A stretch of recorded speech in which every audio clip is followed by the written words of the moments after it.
中华林林公所启动柳子沟农地重划，划定98公顷的农地哦。也毋过有农民就真不满，因讲当初在做议员调查时，并无同意的选择，嘛无注明讲农民嘛爱部分负担工程的费用哦。因认为讲这程序有问题，公所有暗坎，要求应该重新说明，保证程序。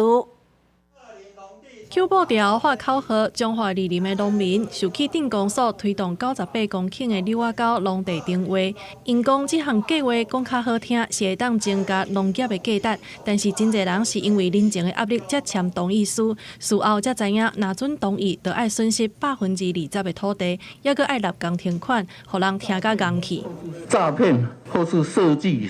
我们这些农民，不要把一些有利的先抢出来，有一些损失的就往后慢慢一个一个吐出来。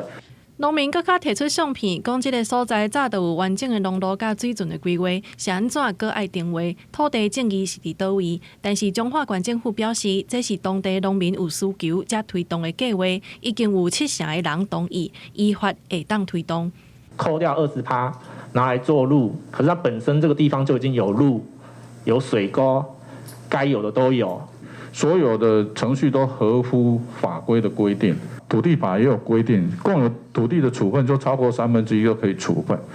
今年2月中旬，地方举办说明会，选出定位协进会委员，但是反对的农民煞讲，规过程拢无甲农民的权益讲好清楚，程序有问题，所以应该重来。中华县政府讲，会当搁再举办说明会，但是伊嘛解释，加入定位农民要负担的土地比例是15%到20%，无需要搁再付工程款。记者综合报道。